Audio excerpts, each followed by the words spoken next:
So, what's up guys? So, ngayon ay pauwi kami ng bahay at yun nga, naisipan ko na what if kaya no, na mag-vlog ako at i-documents ko yung mga nangyayari sa amin. Every time na sa pag-uwi namin galing sa trabaho, yung ginagawa namin, ganon.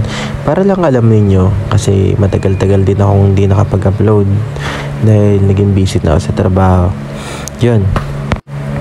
It's around siguro nasa 11:30 kami nakauwi ng bahay. Kasi nga after namin mag-out sa trabaho, nagsakay kami sa jeep, naghintay pa kami dahil kailangan punuan yung jeep sa pag-uwi namin bago aalis yun.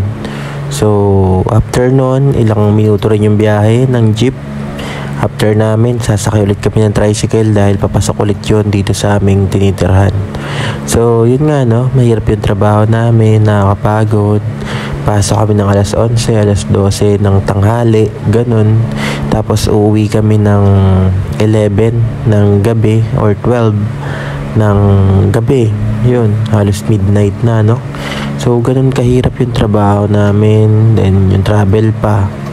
So yun, kaya naman naisipan ko na what if no, i-vlog ko kaya to para naman malay mo, 'di ba? Magkaroon din tayo ng mga followers natin or subscriber natin diyan makarelate sa ginagawa namin, sa ginagawa ko, ganun.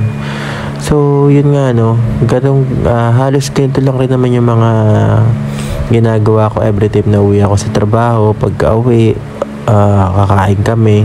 Actually this time hindi sana ako kakain kasi busog pa ako, pero yun nga, sitamahan ko na lang si Kuya Efren magkain kasi nga wala siyang kasabay kumain, so kumain na rin ako. So yun, at the same time, so habang kumakain kami, syempre nagkukwentuhan kami about sa buhay-buhay, ganun nga, kasi sobrang hirap. So pagka-graduate ko kasi nagluwas na ako para maghanap ng trabaho dito.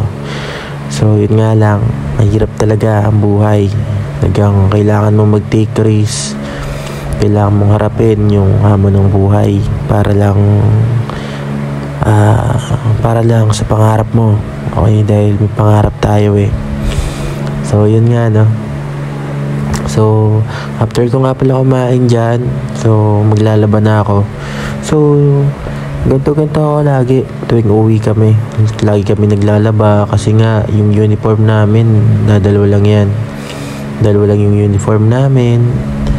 O yun, then lalabahan kinabukasan para alternate lang yung paglalaba namin. Lalaban namin yung isang uniform ngayon, tapos yung susuotin namin kinabukasan, yun yung uniform na tuyo na. At the same time, pagka-uwi ulit namin ng kinabukasan, yung tuyong uniform naman yung nilalaban ko naman ngayon, yun naman para bukas. Or para sa kinabukasan pala, sa next day, yun yung susuotin ko kasi tuyo na yun. So yun, ganun lagi yung ginagawa namin. Sobrang nakakapagod. Yun, halos, alam mo yung tulog, siguro, nakakatulog ako mga alas 2 na madaling araw, alas 3 siguro, ganun. Then, ang gising nasa 8:30 kasi dapat 10, aalis na kami. Papasok na kami sa trabaho. Kasi nga, syempre, matraffic dito eh. Kapag hindi ka nagpasok ng maaga, matatraffic ka, malilate ka. Sa trabaho namin, bawal malate, ganun, bawal din ma-absent. So, yun. So, ngayon nga pala, ginagawa ko kasi, nagbo-voice over lang ako. Then, medyo may sipon din ako, no? Kung mapapansin nyo sa boses ko. May sipon ako. Wala eh, napagod talaga ako sa trabaho. Siguro ina-adapt ko pa yung alam mo yun, ina-adapt ko pa yung environment dito, yung trabaho dito, ganun, kasi medyo nakakapagod talaga. Yan. Hindi ko naman kinakahiya na yung trabaho ko, syempre graduate tayo no, pero yung trabaho natin ganun. So, siguro malaman nyo kung gusto nyong malaman ko anong trabaho ko, sabihin ko yan, basta mag-comment lang kayo sa baba. So, yun. Wow, may pa secret pa ng trabaho yan. No? Basta malalaman nyo rin yan. Actually, basta malaman yan. Pag gusto nyong malaman talaga, comment lang kayo sa baba. Sasagutin natin yan. Para meron pa tayong pang content sa susunod. So, yun. nakapagod maglaba, pero uniform lang naman yung mga nilalaban ko dyan. Then may dryer naman, pwede naman natin i-dryer yan. Pagkatapos dryer, sampay na rin. Ganun lang kadali. Pero syempre nakakapagod din talaga kasi alam mo yun, yung tipong nasa trabaho ka, ganun, daming tao, dami kang kailangan asikasuhin, maghapon kang nakatayo. Halos yung trabaho kasi namin lampas 8 hours. Nag-OT talaga kami. OT kami ng 2 hours, 1 hour, ganun. Yung pasok namin dapat 1 hour before, ano ba yung tawag doon? Basta halimbawa 11 ang pasok namin, 10 pasok na kami, ganun. So yun, travel pa, nakakapagod talaga. Tapos alam mo yun, pag out mo ganun din, sobrang nakakapagod. Tapos pag uwi mo ganito, sobrang hirap talaga ng buhay. Kaya laban-laban lang sa mga katulad kong lumalaban dyan, tulad kong kumakayod para sa kakatagumpay natin. Laban lang. Alam nyo kasi darating din yung time natin na tayo naman yung aangat. Ganyan lang, basta tiyaga lang tayo, kaya natin to. Mahirap yung buhay, pero hindi tayo pwedeng tamarin kasi mahirap tayo, hindi pa tayo mayaman, kaya hindi tayo pwedeng tamarin. Kailangan umasenso tayo, ganun dapat. Kaya laban lang, kahit gaano kahirap yung buhay, labanan lang natin. Pag kailangan nating kapag dumating sa point na mapagod tayo, pahinga lang yan. Kailangan lang ng pahinga. Kasi yun lang yung sagot dun yun lang yung gamot dun. Magpapahinga tayo. At the same time, kapag kaya na natin, laban ulit. Ganun lang ang hamon ng buhay. Same time, pagdating sa pera, dapat marunong tayong mag-handle ng pera. Huwag tayo magastos ng magastos, waldas ng waldas. Dapat alam natin kung paano i-handle yung pera. Hindi naman ako sa nagmamarunong pagdating sa pera. Napapanood ko lang rin kasi sa mga, syempre sa mga speaker, motivational speaker, mga successful entrepreneur, kung paano mag-handle ng pera, ganun.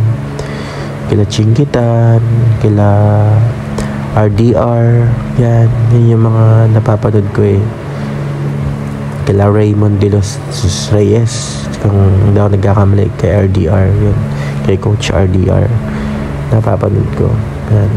Kasi one day, kasi pinapangarap ko din talaga na maging successful ako, kasi gusto ko na marami akong matulungan. Gusto ko na matulungan ko din yung mga kapatid ko. Gusto ko umasenso ako, ganun. Kasi yun naman yung goal natin lahat yung makatulong kapag umangat na tayo.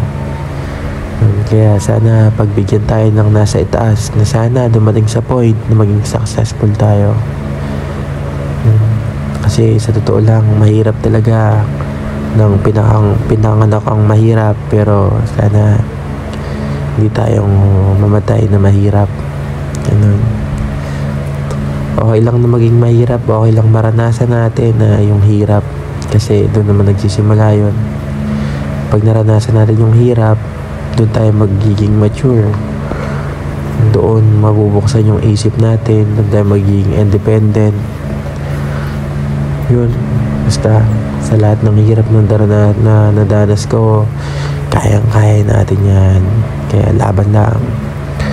So yun, tumagal lang yung paglalaba ko dito kasi alam nyo yun, kailangan laban ng maayos, kailangan banlawan, dahil syempre dapat presentable, mabango ang susuotin natin uniform pagdating sa trabaho.